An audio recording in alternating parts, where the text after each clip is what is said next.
The US and UK have conducted a fresh series of joint airstrikes against Houthi targets in Yemen. The Pentagon said Monday's strikes hit 8 targets, including an underground storage site and Houthi missile and surveillance capability.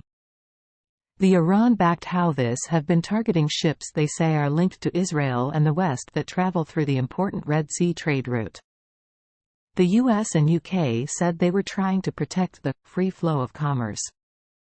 A joint statement issued by the Pentagon confirmed an additional round of proportionate and necessary strikes against the Houthis. The statement added, "Our aim remains to de-escalate tensions and restore stability in the Red Sea, but let us reiterate our warning to Houthi leadership. We will not hesitate to defend lives and the free flow of commerce in one of the world's most critical waterways in the face of continued threats." This is the 8th strike by the U.S. against Houthi targets in Yemen.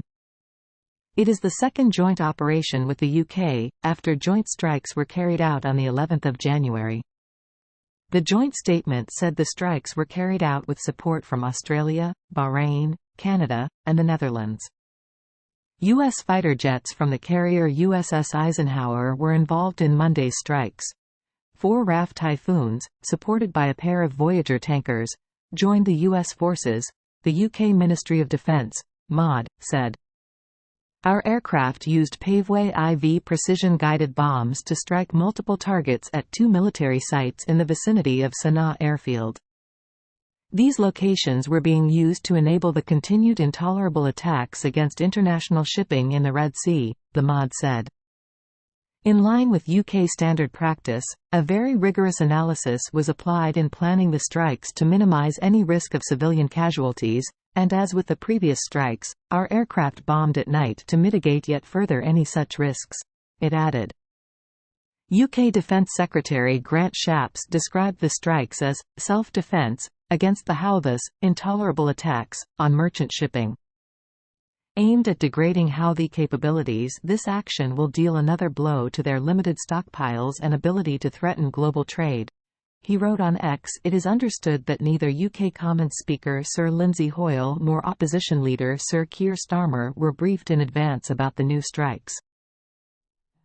Houthi-run Al Masirah TV reported strikes in Yemen's Sana'a, Taiz and Beta provinces, including the Al-Dailami air base near the capital Sana'a. 10 days after the first carefully calibrated joint air and missile strike by the US and UK, the Houthis remained defiant. They have continued to launch a variety of projectiles at shipping passing Yemen's coastline, in one case mistakenly targeting a ship carrying Russian oil. Under the newly named Operation Poseidon Archer, US-led strikes have now hit fresh targets, after previously carrying out a number of preemptive strikes on Houthi launch sites. These, say the Pentagon, destroyed missiles just as they were being prepared for launch. Western intelligence recently estimated that at least 30% of Houthi missile stocks had been destroyed or degraded.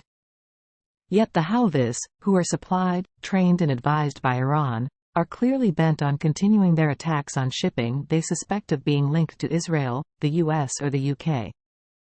These have earned them much popularity at home, where many Yemenis have been chafing under their brutal rule.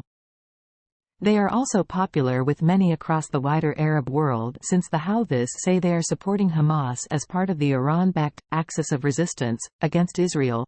It comes after US President Joe Biden and UK Prime Minister Rishi Sunak spoke earlier on Monday.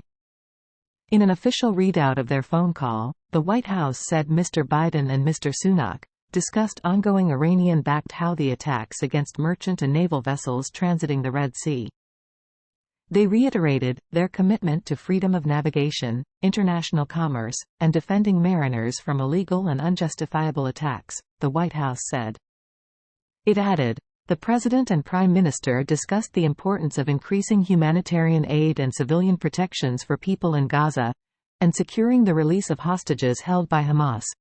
The Houthis began attacking merchant vessels in November, saying they were responding to Israel's military ground operation in Gaza.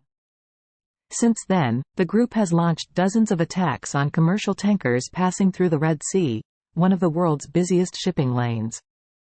In response, the US and UK launched a wave of airstrikes against dozens of Houthi targets on the 11th of January.